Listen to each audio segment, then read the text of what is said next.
Uzbek Erika présente Salut le Turfu, le podcast qui explore le futur.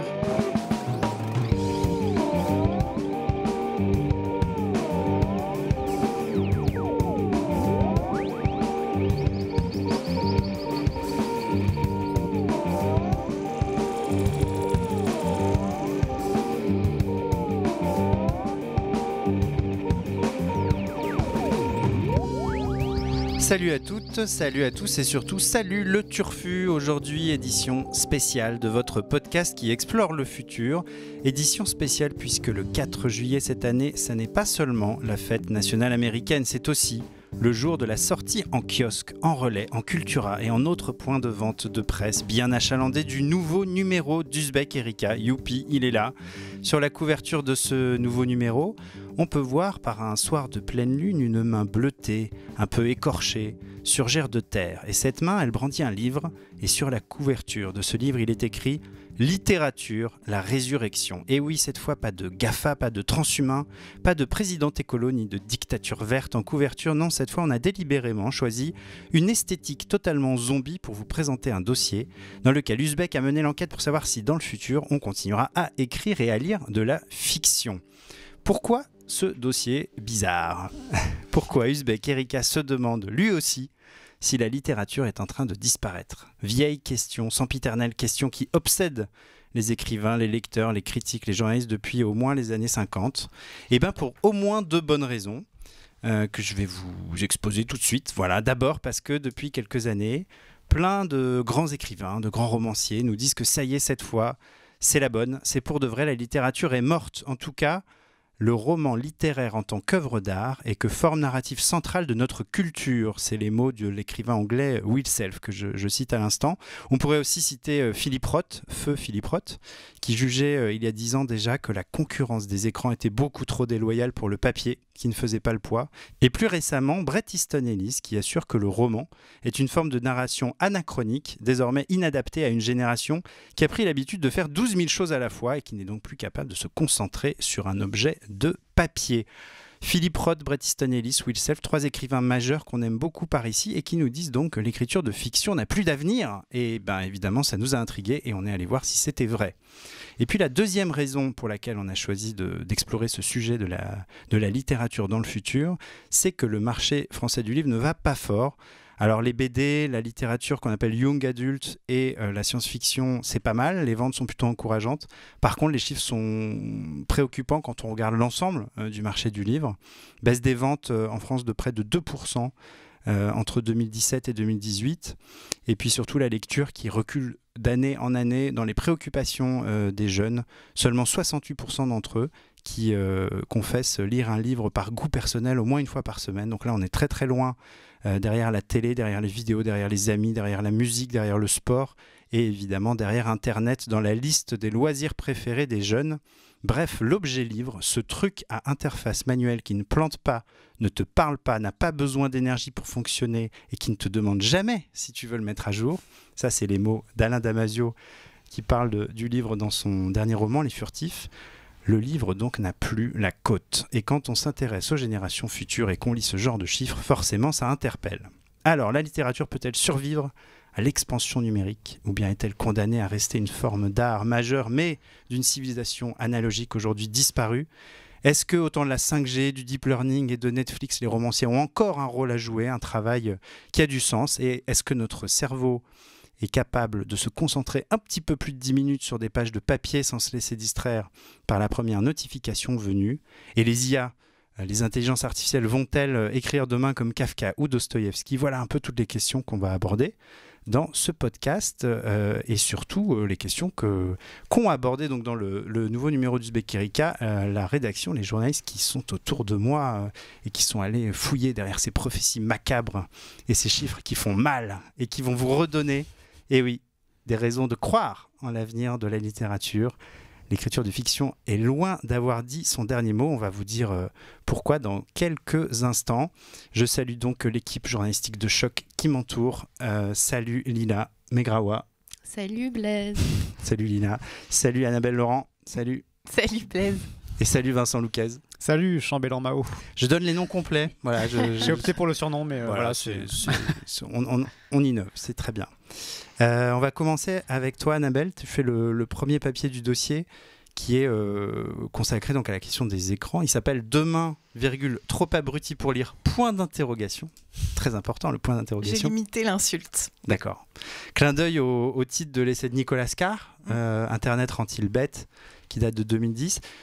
Tu l'as interviewé pour ce papier-là, et lui, il te dit « La page imprimée est un bouclier contre la distraction ». Qu'est-ce qu'il veut dire par là, Nicolas Carr ? Donc Nicolas Carr, un essayiste et un ancien journaliste spécialiste des nouvelles technologies, qui un jour s'est dit qu'il n'arrivait plus à lire comme avant. Il avait l'impression qu'on avait bricolé son cerveau. Et donc il y a 8 ans, il écrit « Internet rend-il bête ?» Très, très joli titre. Et donc je l'ai contacté pour savoir s'il avait changé de position. Eh bien, il est toujours aussi pessimiste, comme tes 3 amis cités plus haut dans l'intro. Ce qu'il disait dans son livre, c'est que les technologies donc, sont en train de, en gros, bousiller notre cerveau et de nous rendre incapables de nous concentrer pour lire. Quand il dit la page imprimée a un bouclier contre la distraction, c'est qu'elle nous entraîne à contrôler notre attention. Rien ne t'empêche de lire en diagonale. Là, on est entouré du spectre, les gens ne le voient pas, mais sur la table, il y a plein de magazines. On a des anti-sèches. Voilà, rien ne nous empêche de lire en diagonale, mais déjà, on est éloigné des distractions numériques et puis on peut revenir en arrière, sauf si on est vraiment très habile pour tourner très très frénétiquement les pages, ça n'a quand même rien à voir avec la façon dont on peut scroller sur écran. Alors que voilà, l'écran vous encourage à aller de plus en plus vite et vous êtes toujours distrait par les par les onglets un petit peu. Notifications, onglets dans tous les sens. Donc pour Carr, à force d'être constamment distrait, en fait, on devient incapable d'attention profonde. En tout cas, là, ce qui m'a redit donc 8 ans après son brûlot, c'est que ça va être réduit, selon lui, à une part de plus en plus réduite de la population, donc à l'élite. Voilà, ça va pas disparaître, mais bon, c'est un petit peu pareil, quoi. La littérature, la lecture la capacité de lire. Mais on peut voir les choses autrement avec une chercheuse qui s'appelle Katherine Hayles, qui est prof de littérature à Duke, l'université de Duke. Elle parle donc d'attention profonde pour cette attention qui serait en train de disparaître selon Nicolas Carr, et aussi d'hyper-attention. Alors ça, c'est contre-intuitif comme terme, parce qu'on a l'impression que du coup, c'est encore plus profond comme attention, mais c'est l'inverse pour elle. C'est-à-dire, c'est le côté... faut plus penser à hyperactif. Donc c'est cette attention qui est un peu diluée. Un peu multitâche, quoi. Voilà. Et elle dit, arrêtons de les opposer, on a besoin des deux, on a besoin de l'attention profonde pour comprendre un théorème mathématique, pour comprendre un pavé de 400 pages, pour des œuvres littéraires très exigeantes, très difficiles. Et à l'inverse, on a besoin de l'hyperattention aujourd'hui, on en a même de plus en plus besoin pour naviguer dans la profusion de contenu, pour alterner entre les différents flux d'informations.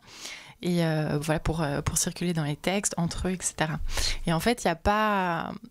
Donc elle est prof de littérature, Nicolas Carr il est comme je vous le disais, essayiste, journaliste. Bon, il a compilé tout un tas d'études qu'il interprète d'une certaine façon. Katherine Hayles les interprète de façon complètement opposée.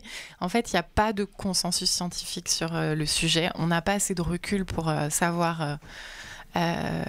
si notre cerveau est en train de se dégrader. Mais ce qui est intéressant, c'est que tout le monde est d'accord sur le fait que le cerveau il est plastique, et cette plasticité elle est à la fois utilisée par ceux qui disent comme elle est plastique justement la dégradation peut être très rapide, et les autres te disent mais comme il est plastique justement, magie de... Ça va faciliter l'adaptation. Cerveau. Voilà, on est quand même sans cesse en adaptation. Alors tu parles dans le papier de l'Angleterre, où il y a une association de défense et de promotion de la lecture et des bibliothèques qui a lancé cette année une initiative qui s'appelle A Chapter a Day, un chapitre par jour, donc pour inciter les Britanniques à retrouver des habitudes de lecture. C'est assez intéressant, un peu triste d'en arriver là, on peut l'interpréter comme ça, aussi. Mais intéressant aussi comme projet. Je crois qu'il y en a d'autres en France aussi sur lesquels tu t'es penché. Il y a une association française qui s'appelle Silence, on lit. Et ça a été lancé par un réalisateur qui s'appelle Olivier Delahaye. Il s'est associé à une académicienne qui est Danielle Salnave. qui a écrit récemment un bouquin sur les gilets jaunes. Et en fait, il va en Turquie en 2015 et il découvre dans un lycée francophone d'Ankara que tous les jours à la même heure, tout le lycée s'arrête et sort un bouquin. Mais ce qui est marrant, c'est les élèves, ouais. les profs, tout le personnel. Et je sais pas comment il connaissait la directrice de l'établissement, mais il dit mais génial, on va importer ça. Donc elle lui dit bah super, c'est vraiment la première fois que ça intéresse cette initiative, donc allez-y, faites-vous plaisir. Donc il importe cette idée-là. Aujourd'hui, il y a 1000 établissements en France qui l'ont mise en place. Il y en a d'autres qui l'ont fait de façon plus sauvage, et c'est ça qui est intéressant, c'est-à-dire sans l'accompagnement de l'association. Et du coup, pour lui, il respecte pas les règles de base qui sont qu'il faut qu'il y ait absolument aucune lecture imposée. D'accord. Il faut qu'il n'y ait pas d'examen, évidemment, à la fin de ce quart d'heure de lecture. C'est pas des devoirs. Voilà. Il faut que ce soit quotidien, et surtout, il faut que tout le monde, et ça, c'est pas du tout respecté par la plupart des gens, parce que c'est le plus dur à peut-être imaginer. Il faut que tout le monde lise. Donc, la femme de ménage ou le portier lise pendant ces quarts d'heure. Et voilà, c'est assez enthousiasmant, franchement. Je vous avais dit en revenant de cette interview que ça faisait longtemps que j'avais pas fait une interview aussi positive. Parce que c'est un peu la réussite assurée à tous les coups. Et l'idée, c'est juste de redonner le goût de la lecture et être proactif, comme on dit. Et ce qui est intéressant aussi, c'est qu'il a été contacté par un centre commercial et un hôpital pour mettre en place ça, mais donc auprès des adultes, auprès des soignants. La direction de l'hôpital, c'est pour que les soignants développent leur empathie. D'accord. Donc là, on a l'impression que ça fait imaginer... là, tu t'évoquais le Chapter A Day qui est à destination des adultes. Ça fait un petit peu imaginer un futur où les prédictions de Nicolas Carr se seraient avérées bonnes. Et du coup, on en serait à lancer un plan national d'urgence de allez, tout le monde lit son bouquin, tellement on aurait perdu l'habitude. Mais sans devoir et sans contrôle à la fin, juste pour le kiff, évidemment. Voilà. Ouais. Nous, on lit toute la journée, donc je sais pas si on a besoin de ça. Mais ça peut être sympa quand même de le faire. C'est le côté vraiment hors de toute productivité. De couper avec ce qu'on fait, en fait. Ouais. Et puis, les gamins amènent des livres dans la langue qu'ils veulent. Ils peuvent lire un bouquin. En fait, ils reprennent toujours le même bouquin et le lisent pendant des mois jusqu'à l'avoir terminé. Ils en discutent entre eux. Voilà, l'idée, c'est quand même que ce soit pas pour... Oui, pas pour le taf. Voilà, pas lire, je sais pas, Dominique Cardon, quoi. T'as pas le droit, tu vois. Ah, pour le kiff. T'as pas le droit. Lila, toi, tu t'es intéressée à ce qui se passe loin du Channel, loin de l'Angleterre, des États-Unis et de la France, dont on a beaucoup parlé depuis le début de ce podcast. Là où les prophéties de Bret Easton Ellis et Philip Roth trouvent sûrement un peu moins d'écho que par ici.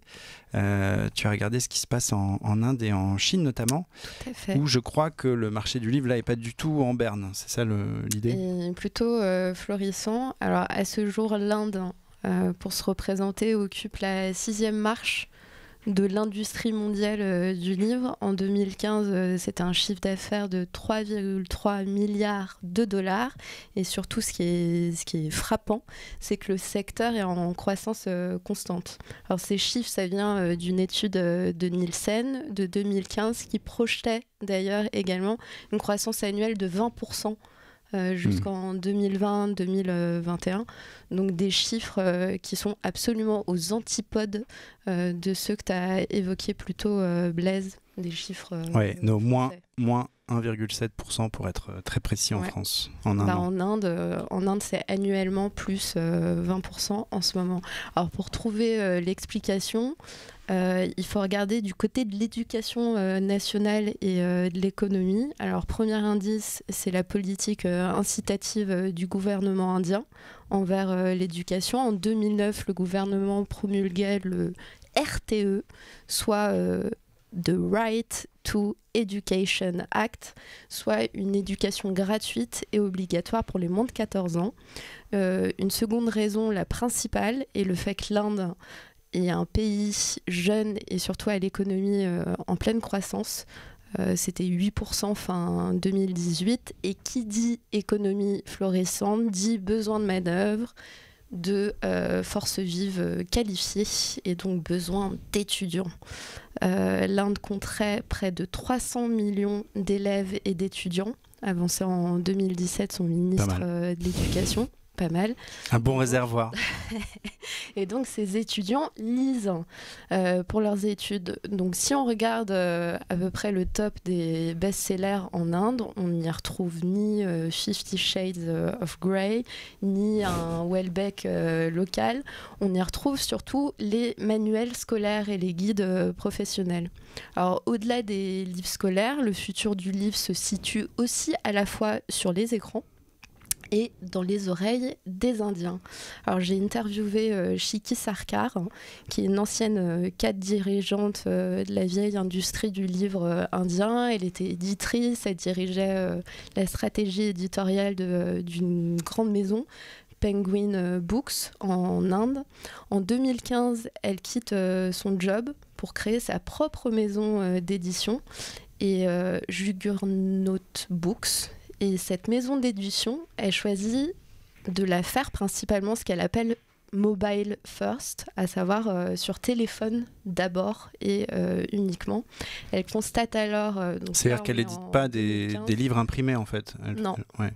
Enfin, aujourd'hui oui, mais au départ, elle a pris le parti d'éditer sur mobile. Elle constate que les Indiens lisent et écrivent beaucoup sur Facebook et WhatsApp.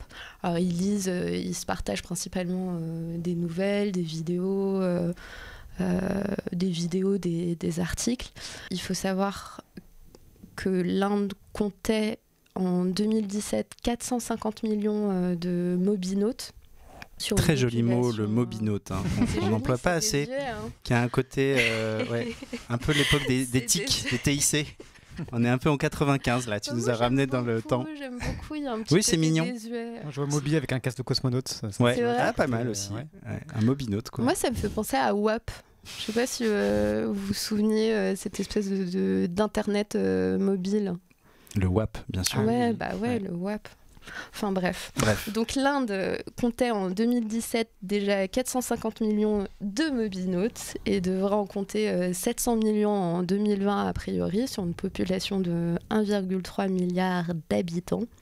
Et donc Shiki Sarkar se dit, si je faisais de ma maison d'édition un peu une espèce de Netflix du livre, à savoir qu'elle fait le choix de publier des auteurs qu'elle choisit, reconnus ou pas, et elle diffuse également des productions tierces. Je crois cette année, elle a été rejointe par une grande maison d'édition, HarperCollins en Inde, qui a fait le choix de lui filer les droits sur son catalogue. Et donc, elle m'a dit qu'elle aimerait, idéalement, faire de la lecture une habitude quotidienne aussi facile et sans effort que consulter ses mails ou réserver un billet de train en ligne. Et alors pour ça, elle adapte évidemment ses livres au mobile. Donc les histoires publiées sont pensées pour être lues sur téléphone, à savoir qu'elles sont courtes, elles sont peu chères. C'est adapté ça coûte $1. Adapté au circuit d'écoute, de distribution. C'est ça. Et surtout, device. On peut les lire en un trajet. Il y a un autre futur du livre. J'ai discuté avec le responsable du département livre de Nielsen, qui me disait qu'une autre piste, c'est l'audio. C'est assez rigolo de se dire... d'entendre ça quand on sait que la littérature indienne a une longue tradition orale. Le PDG d'HarperCollins India qui commence à loucher, à regarder du côté des audiobooks. Et pour lui, les Indiens, de ce qu'il a constaté, veulent d'abord entendre des histoires dans leur langue. Et pour cause, en Inde, on parlerait 1600 langues et près de 6000 dialectes. Alors ça a été bien vu par le concurrent, je ne sais pas si vous connaissez Audible. Audible en Europe, donc Audible c'est une plateforme de livres audio. Donc en fait on a le concurrent suédois qu'on ne connaît pas trop en France, Storytel, qui édite donc du livre audio, qui a déjà investi le marché indien et qui pense que ça c'est sûrement le futur. Très bien. Et quand on demande à ce PDG d'HarperCollins India sur quel support il miserait, de l'audio, du mobile ou du papier. Lui, c'est assez rigolo. Il te dit qu'il s'en fout et qu'il dit que de toute façon, dans tous les cas, le livre gagnera toujours, qu'elle soit imprimée, électronique ou audio. Il s'agit d'abord d'histoire et d'idées. C'est une belle phrase. C'est une belle idée. La victoire du livre sur son circuit de distribution. Tout à fait. Tu parles aussi de la Chine, pas que de l'Inde dans ce dossier. Tu fais un article sur le cas de la web littérature chinoise, qui repose sur un modèle économique un peu particulier. Est-ce que tu peux nous en dire 2 mots ? Ouais, alors c'est assez curieux ce qui s'est développé en Chine, dans le monde de la littérature, à peu près en même temps que l'arrivée d'Internet en Chine auprès du grand public. Donc à savoir, il y a un peu plus de 20 ans, en 98, c'est frappant quand on compare à nos pratiques de littérature numérique en Europe, en France. Donc il y a 20 ans, en Chine se développe une espèce de courant, de mouvement baptisé la web littérature. Alors la web littérature à la chinoise, qu'est-ce que c'est ? Ça n'a rien à voir avec la fan-fiction. C'est pas 50 Shades of Grey. Tu peux peut-être rappeler ce qu'est la fanfiction en 2 mots. La fanfiction, c'est l'auteur écrit une fiction sur la base d'une œuvre originale. Donc par exemple, c'est L.A. James qui publie en ligne, chapitre par chapitre, 50 Shades of Grey sur la base de Twilight. Donc elle s'inspire d'une histoire et elle écrit sa propre histoire. Variante, ouais. Exactement. Donc c'est ni de la fanfiction, c'est pas vraiment de l'auto-édition. Si sur le champ des comparaisons, probablement le plus proche, ce serait de considérer la web littérature comme une espèce de MySpace littéraire. MySpace qui aurait... Après les mobinotes, MySpace, donc un nouveau voyage dans le temps et dans la préhistoire d'Internet. Trop bien, MySpace. Rafraîchis-nous la mémoire sur MySpace. Vous savez, c'était cette espèce de réseau social qui était encore en 2006-2007, sûrement le site le plus visité au monde et qui réunissait à la fois musiciens super connus comme moins connus et les internautes lambda. Donc en fait, les musiciens, que ce soit Arctic Monkeys, Lily Allen ou... moi, je me souviens avoir découvert le groupe français Revolver ou Pony Pony Run Run qui postait qui avait commencé sur MySpace. Tout à fait. Donc le principe, c'était les musiciens révélaient soit leurs maquettes, soit pour les plus connus, leur dernier single, extrait. Et ce qui était intéressant, c'est qu'on pouvait, en tant qu'internaute, en tant que fan, être en interaction constante et directe avec les artistes. Et là, c'est le cas aussi donc, sur les plateformes chinoises ? Tout à fait. MySpace a disparu. La web littérature chinoise prospère encore. Le principe, c'est sur des plateformes littéraires, les auteurs, assez souvent au départ amateurs, postent des histoires, chapitre après chapitre, et sont suivis par des dizaines, puis des centaines, puis des milliers, parfois des millions de lecteurs qui vont commenter, qui vont exiger certaines modifications ou pas, demander, et qui attendent un peu leur chapitre comme une espèce de shot de drogue. Exactement, parce que les premiers chapitres sont gratuits, et puis ensuite, ils sont payants. Et c'est aussi pourquoi je vous disais, contrairement à MySpace, la web littérature chinoise a trouvé son modèle éco. Ce qui est assez rigolo de voir, c'est que l'auteur de web littérature est sûrement un sarkozyste qui s'ignore, puisqu'il fonctionne sur le principe de écrire plus pour gagner plus. Ou c'est peut-être un Balzac. Très belle référence. Après MySpace et Là, ouais, je cherche le lien avec le Mobinote et avec le WAP et avec MySpace, mais j'ai du mal. Alors, 2007, quoi, à peu près, ouais, la période. En gros, pour les auteurs de web littérature, plus tu écris, plus tu seras populaire et plus aussi tu seras payé. Ils sont rémunérés au mot ou à l'abonnement. C'est très quantitatif comme vision du monde. Bah ouais. productiviste. Le bémol, c'est que entre auteur et scribe, la limite est très très très ténue.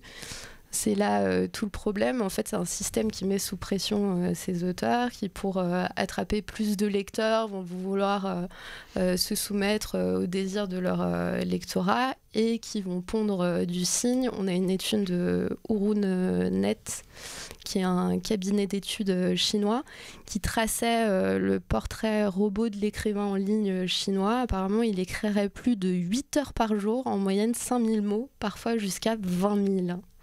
Comme nous, quoi. Ouais, je suis pas sûre. 20 000 mots. Non, j'exagère, évidemment.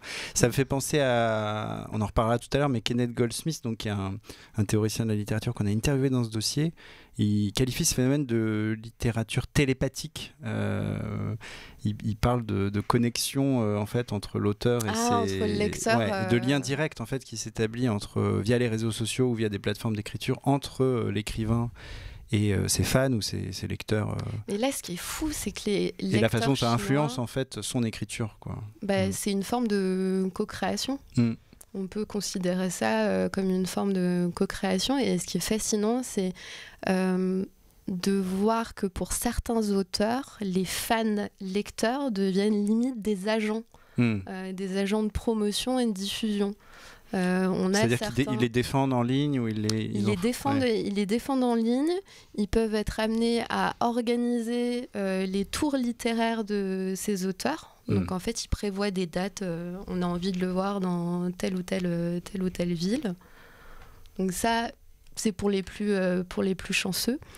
Et ce courant de la web littérature a évidemment ses stars. On a le cas de l'auteur Annie Baobei, qui a commencé sur ces plateformes et qui a pu éditer pour de vrai, je dis ça entre guillemets, grâce à sa communauté très fidèle. Et elle vendrait aujourd'hui 600 à 700 000 exemplaires de chacun de ses livres. Oui. Et serait l'une des autrices les plus riches de Chine. Autre chose qui m'a frappée, dans un avion long courrier, en essayant de regarder, mater un film ou une série, je suis à la fois tombée sur la dernière saison de GOT.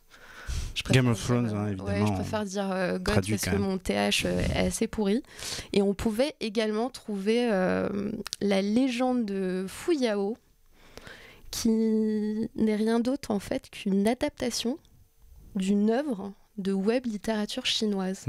Donc ça, on peut le retrouver, on commence à le retrouver dans les avions internationaux. À voir dans n'importe quel avion. C'est un super argument. À retrouver dans tous les avions. C'est qu'en fait, cette littérature, elle s'exporte aussi sur d'autres écrans. Et elle est en train de devenir aussi importante que la K-pop issue de Corée du Sud chez nous, que le drama coréen. Je ne sais pas si vous connaissez ces séries TV sud-coréennes. Non, le genre commence à trouver son public. Alors, dans nos contrées. Pendant que des auteurs pissent de la copie en Chine, parfois pour le meilleur, il y a d'autres auteurs qui pissent de la copie. Je crois que ce sont des intelligences artificielles. Vincent, tu as enquêté sur le sujet. Tout à fait. Et les progrès dans ce domaine sont assez bluffants récemment. Oui, c'est-à-dire qu'en fait, d'abord pour commencer, il faut savoir que l'IA romancière existe déjà. C'est ça la surprise. On avait déjà parlé de ça sur le site d'Ouzbek Erika l'an dernier. En fait, il y a un roman qui a été publié, qui est sorti, qui s'appelle One the World. Mon TH aussi est dégueulasse, mais je le dis quand même. Un la route, quoi, littéralement. En fait. Tu l'assumes, toi. Un la route, qui est un roman, qui se décrit comme le premier roman intégralement écrit par une intelligence artificielle. Derrière cette IA, il y a le scientifique Ross Goodwin, qui donc a voulu faire une sorte d'ersatz du fameux roman On the Road de Jack Kerouac, et donc il a voulu reproduire le principe de ce roman-là en le faisant écrire par une IA. Donc il a refait la même route que Jack Kerouac, donc New York jusqu'en Nouvelle-Orléans, avec une voiture transformée en auteur artificiel, donc une voiture bardée de capteurs avec une caméra, un GPS, une horloge, un microphone, et donc cette voiture était programmée pour écrire en direct au fur et à mesure du trajet. ce qu'elle voyait sur la route. Donc en fait, ça donne une écriture très descriptive, où c'est au feu rouge, un passant traverse la route, une maison délabrée sur le bord du chemin, machin. Et tout ça sortait au fur et à mesure de la voiture sur un format, encore une fois, inspiré de Jack Kerouac, où c'était écrit volontairement, sans paragraphe, sans mise en page, tout à la chaîne, sur un espèce d'énorme rouleau. Un seul rouleau de papier. C'est ça, qui sortait au mètre comme ça de la voiture. Et donc ça a été publié l'an dernier, en 2018, et décrit comme donc le premier roman intégralement écrit par une IA. C'est pas le seul exemple qu'on ait de ces espèces de signaux de début d'écriture artificielle. On peut parler par exemple de façon un peu moins impressionnante d'une IA journaliste. Le Washington Post a quand même déjà dès 2016 mis en place un algorithme qui s'appelle Héliographe, qui servait à l'époque, en fait, qui avait été mis en place pour les JO brésiliens, qui servait à pondre de la dépêche à la chaîne, comme ça, sur des espèces de petites nouvelles très factuelles, donc des scores, en fait, des scores d'activités sportives. Compte-rendu journalistique, sportif. Voilà. Ça avait bien marché pour eux, donc ils avaient après persévéré avec l'élection américaine, en fin 2016, où aussi, pareil, l'IA servait à donner des comptes rendus de résultats locaux, ce qui souvent n'est pas couvert par les journalistes faute de main-d'œuvre, faute de temps. Donc, dans tous les districts et tous les petits résultats comme ça des primaires et des élections américaines, l'IA avait bien fonctionné. Et ensuite, elle avait encore été utilisée pour le foot américain en université, dans plein d'autres occurrences comme ça. Et plus de 850 articles avaient été écrits comme ça au sein du Washington Post par cette IA. Donc, c'est juste un exemple. Il y a d'autres IA. Sûrement l'influence de Jeff Bezos. Entre autres, l'influence de Jeff Bezos qui a racheté le Washington Post. Patron d'Amazon qui a aussi racheté le Washington Post. Patron d'Amazon et homme le plus riche du monde. Accessoirement. Accessoirement, en plus. Voilà, donc tout ça pour dire que les IA écrivent déjà, et c'était le point de départ de réflexion de cet article. On a interrogé pour savoir où est-ce que cela pouvait nous mener, est-ce qu'on allait pouvoir avoir des vrais romans intégralement écrits par des IA à l'avenir. Je dis de vrais romans parce que il y a quand même des bémols à ce premier roman One the Road, la route. C'est que ça reste assez descriptif et assez incohérent. C'est vendu comme un roman, mais on sent que c'est qu'une espèce de description continue du trajet. C'est une expérience qui relève plus de l'art contemporain, exactement, un happening. Un genre de happening et de façon aussi de faire l'état de l'art sur où on est l'IA littéraire aujourd'hui. Mais les progrès sont assez exponentiels et c'est ce qui est intéressant quand on tente de se projeter dans le futur.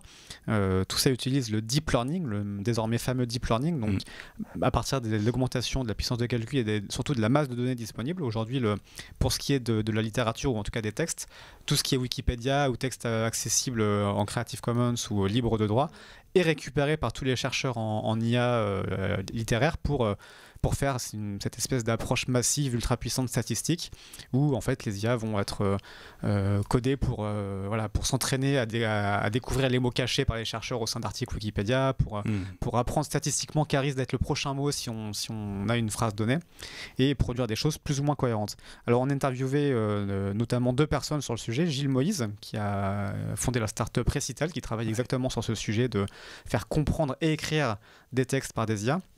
Et puis Antoine Borne, qui dirige le laboratoire FAIR, qui est le laboratoire sur l'IA de Facebook, installé à Paris, le laboratoire européen en fait, de l'IA. Dont le siège est à Paris. Dont le siège est à Paris. Et c'est marrant parce qu'ils ont des points de vue alors qui ne sont pas opposés, mais qui montrent un petit peu l'aspect optimiste et pessimiste de la chose. Gilles Moïse, lui, nous disait carrément que d'ici à peine 3-4 ans, on pourrait avoir vraiment des romans écrits par des IA. Donc des romans, pas encore des chefs-d'œuvre, mais des romans à l'eau de rose, des choses assez normatées, assez normées, assez formatées. Et lui, il se base il fait ses prédictions en extrapolant ce qu'on sait aujourd'hui des IA. Il disait c'est assez fabuleux, on fait des choses qu'on ne pensait pas faire il y a 3 ans. Il y a encore moins de 10 ans, nos modèles étaient capables de pondre à peine 3-4 mots à la suite qui pouvaient être cohérents les uns avec les autres. On en était vraiment là, à ces balbutiements-là. Et aujourd'hui, en moins de 10 ans, on est passé de 3 mots à 2 phrases. Alors, ça peut paraître ridicule. Pour eux, c'est un exploit énorme. 2 phrases, c'est-à-dire 2 phrases cohérentes qui s'enchaînent l'une avec l'autre de façon cohérente d'un point de vue du sens. Et donc il dit on est passé de 3 mots à 2 phrases. Peut-être qu'après, on arrive même à faire un paragraphe plus ou moins cohérent. Ouais, entre le texte et le sous-texte et donc les doubles sens. Donc on est encore très loin des 2000 mots, des 20 000 mots, mais lui dit d'ici quelques années, pourquoi pas avoir des textes entiers, des livres entiers qui soient cohérents comme ça. Ce que relativise Antoine Borne, lui, de Facebook, qui travaille aussi sur le sujet, en disant il y a quand même une espèce de... Lui pense qu'on tend vers un plafond quand même aujourd'hui avec les techniques actuelles de développement de ces IA, parce qu'il y a justement un... C'est pas que quantitatif, il y a un manque qualitatif dans l'approche de l'IA qui n'a pas d'intentionnalité. C'est la grande différence, c'est qu'une IA n'a pas d'intention, elle ne fait que répondre ce que les ingénieurs lui donnent à coder. Et donc, c'est exactement l'exemple qui illustre bien le cas de la voiture de Un la route, je veux dire en version française. One the road. Qui n'a pas été traduite d'ailleurs. L'auteur pensait que l'éditeur français a voulu garder le texte original pour conserver l'expérience IA, donc la publication française conserve le texte en anglais original. Jean Boîte Édition. Super nom. Exactement. Oui, salut. Donc One the Road au Jean Boîte Édition. On voit bien cette limite-là, c'est une description assez rébarbative finalement. Qui peut être assez impressionnante d'un point de vue de l'exploit grammatical. C'est très juste grammaticalement, il n'y a pas de faute d'orthographe, c'est cohérent, mais il n'y a pas de sens et finalement on s'ennuie assez ferme. Donc il y aurait comme ça une espèce de plafond de verre qui ferait que, en tout cas pour Antoine Borne, on n'est pas encore aux portes d'IA littéraire aujourd'hui, quoi. Et je crois que tu as aussi interviewé Antoine Bello, le romancier, qui avait mis en scène une IA littéraire dans Ada, son roman paru il y a 3 ans. Et lui, il est aussi assez bluffé, mais ça pose quand même la question d'œuvres supérieures. Enfin, il aborde ce point de manière assez intéressante. Peut-être tu peux nous dire quelle est sa conclusion. C'est marrant parce que Ada, c'est vraiment la projection de la question qu'on se posait, quoi. C'est donc dans un futur proche, une IA qui est chargée justement d'écrire des romans à l'eau de rose à la chaîne pour son éditeur. Et l'IA commence à se poser des questions existentielles, donc elle veut s'émanciper et écrire un vrai chef-d'œuvre, écrire une vraie œuvre originale. Donc ce personnage-là nous intéressait parce que c'est exactement les questions qu'on se posait nous en écrivant cet article. Et ce qui est marrant, c'est le point de vue non pas du chercheur comme Antoine Borne ou Gilles Moïse, mais le point de vue de l'artiste. Qui est finalement assez cynique. Il nous disait en fait, je me suis beaucoup posé moi la question de qu'est-ce que ma propre créativité en écrivant Ada ou mes autres romans de SF. Et en fait, lui a une vision assez matérialiste qui se rapporte à un algorithme. Il dit en fait, moi quand je crée finalement, je ne fais rien d'autre que faire appel à plein de souvenirs, plein d'expériences passées. J'agglomère mes propres lectures passées, j'agglomère mes expériences personnelles pour en faire un récit. Et lui, son constat, c'est 90% de ce que produit un écrivain, c'est du recyclage d'œuvres déjà écrites. Et en soi, c'est ce qu'on apprend à lire aujourd'hui. Donc l'IA pourrait tout à fait être capable de tendre vers ce que fait l'écrivain dans son processus créatif. En revanche, là où il conserve un espoir humaniste pour notre avenir et pour nos enfants, c'est qu'il dit que 90% certes, mais il reste malgré tout 1% ou 10% de transcendance. Une IA, finalement, si elle a la faculté d'agglomérer beaucoup plus de données que nous, peut-être qu'elle pourra très bien décrire le petit bruit que fait un ruisseau en coulant quand on va pêcher et les souvenirs d'enfance et qu'on va lire ça et qu'on va être ému par ça parce que c'est très bien décrit et peut-être encore mieux décrit que peut le faire un écrivain parce qu'elle aura encore plus de références, mais elle ne pourra jamais avoir la description d'une espèce de mal-être ontologique, d'une transcendance que seul lui parle de Dostoïevski ou de Kafka qui décrivent ces états-là, qui sont des choses que le simple agglomérat de data ne peut pas donner, que c'est l'espèce de ressenti existentiel que seul un être humain métaphysique, que seul un être humain et son malaise perpétuel. Donc le propre de l'homme, ça va être ça va être son malaise perpétuel, c'est super. Exactement. Mais c'est assez intéressant parce que voilà, il explique ça. Il y a par ailleurs, je voulais aussi préciser d'autres limites qui donnent encore un peu d'espoir à l'humain, mais c'est plus côté chercheur, des chercheurs qui précisent que l'IA est encore très loin de nous parce que justement elle n'a pas ce double sens. Au-delà même de la transcendance et de la question de l'émotion, il y a aussi la question de la complexité à comprendre la langue en fait. Comprendre un texte, c'est pas que la grammaire, c'est la ponctuation.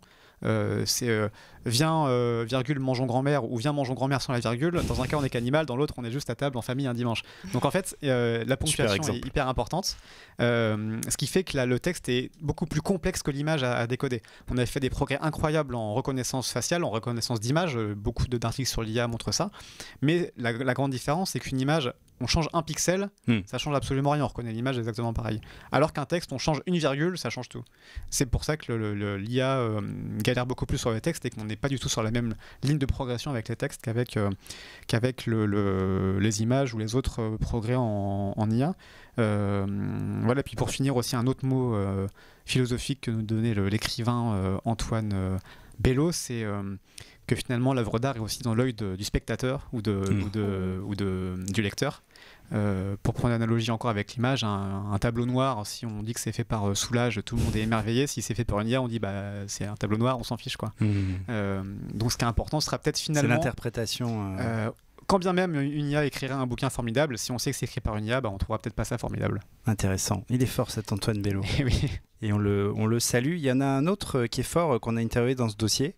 C'est Kenneth Goldsmith, j'en parlais tout à l'heure, qui est lui aussi écrivain, qui est poète, je cite, post-internet, c'est comme ça qu'il se définit, pourfendeur de l'écriture créative. Alors pour lui, l'écriture créative, donc cette fameuse technique d'écriture qu'on apprend, ça vient des États-Unis et ça se développe en France. Là, il y a des masters spécialisés en écriture créative qui ont ouvert. Pour lui, ça formate tous les apprentis écrivains. Et lui, il fait l'éloge du plagiat. Voilà, tout simplement. Dans lequel il voit une bonne école d'écriture. Pour lui, c'est l'équivalent du sample en musique. Il prend l'exemple d'un prof de Princeton qui avait demandé à ses étudiants d'essayer d'écrire à la manière de Jack Kerouac. Voilà, on revient à Sur la route. Et il nous dit ceci: les résultats furent évidemment très décevants. Les étudiants auraient appris beaucoup plus en rédigeant un chapitre de Sur la route, en le recopiant. C'est ce que nous dit Goldsmith. Je trouve ça, l'exemple est assez parlant. Bon, il est très provoque. C'est le camarade Vincent Hédin qui l'a interviewé. Il n'est pas autour de cette table, donc je me permets d'être son porte-parole aujourd'hui pour vous donner un peu envie de lire cette interview. Il nous dit aussi que pour lui, le roman n'est pas en train de mourir, puisqu'en fait, il est mort depuis 1939. Et la publication de Finnegan's Wake de James Joyce, donc là, c'est le point snob du dossier. Il nous dit franchement, après un tel chef-d'œuvre, pourquoi s'ennuyer? Pourquoi lire encore de la littérature alors que la réalité n'a plus besoin de romans et que voilà, à l'époque d'un Trump, à l'époque d'un effondrement, à l'époque, enfin chaque jour, il dit l'actualité nous donne des choses bien plus croustillantes comme histoire et comme narration que certaines œuvres de littérature. Et puis, je voulais citer, pour refermer un peu cette discussion sur le dossier, et boucler la boucle avec ce que tu racontais, Annabelle, tout à l'heure. Il a une image qui est assez sympa sur la plage. Je vais vous lire l'extrait. C'est une belle image pour dédramatiser un peu la supposée mort du roman. La technologie a comprimé l'écrit et la lecture, mais nous ne faisons en fait que cela. Nous avons toujours besoin des deux temporalités. Quand je vais à la plage, je vois plein de monde avec un téléphone dans une main et un livre dans l'autre. Nous devons juste admettre que ça va bien et que l'environnement fracturé est le trait caractéristique de la modernité. Pour construire du sens, il faut sortir du flot pour peindre, lire, écrire, et c'est ça la supériorité de l'homme sur la machine. Sortir du flot une fois de temps en temps pour lire un livre de 1200 pages. On est a priori encore capable de le faire, donc il ne faut pas s'en priver. Voilà, c'était pour vous donner un peu de teasing de ce dossier donc, consacré à l'avenir de la littérature, au futur de la littérature pour faire la rime. Mais il n'y a pas que ça dans ce nouveau numéro d'Uzbek Erika.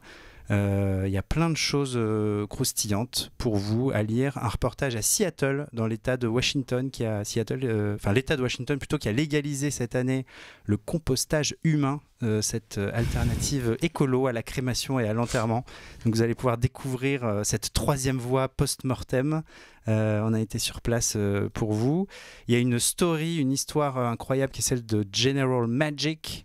L'entreprise qui a inventé l'iPhone 20 ans avant Steve Jobs, qui avait tout compris de notre société numérique et connectée, mais bien trop tôt. Et puis ils n'ont pas eu de peau, vous comprendrez pourquoi en lisant cette incroyable histoire de fail. Annabelle, tu as aussi interviewé la sociologue Eva Illouz, qui nous parle de plein de choses, qui nous parle de capitalisme, de dictature du bonheur, de MeToo qui n'est qu'une petite victoire. Je la cite, vous comprendrez pourquoi en lisant l'interview. Un scénario sur le Brésil de Bolsonaro, là on est dans le futur proche. Est-ce qu'il va finir son mandat? La question avait été posée pour Trump avec beaucoup de mauvaise foi. Là elle se pose vraiment. Je tease comme un porc, hein. Je vous dis rien sur le fond. C'est que des lanceurs. Et puis une utopie sur la poésie en Belgique. Tous les 2 ans, un poète en Belgique est élevé au rang de poète national donc. et ils tentent de rapprocher à coups de poèmes les flamands et les francophones. Vous allez découvrir aussi cette drôle d'initiative qui est super. Et puis plein d'autres choses. On vous parle de privatisation de la nature, de tests ADN, de Startup Nation au Kosovo. Et on a même rencontré un respirien. Donc les respiriens, c'est ces êtres qui se nourrissent d'air et de soleil. Tout ça dans un seul et même numéro, dans vos kiosques, dans vos relais, en commande sur notre site aussi. N'hésitez pas si c'est plus pratique. Foncez, cherchez votre dose trimestrielle de futur. Je remercie la rédaction qui est autour de moi, avec évidemment Lila, Annabelle, Vincent. Merci à vous, super travail sur le dossier. Merci à Romane aussi qui est toujours là. Et puis lisez-nous et à bientôt.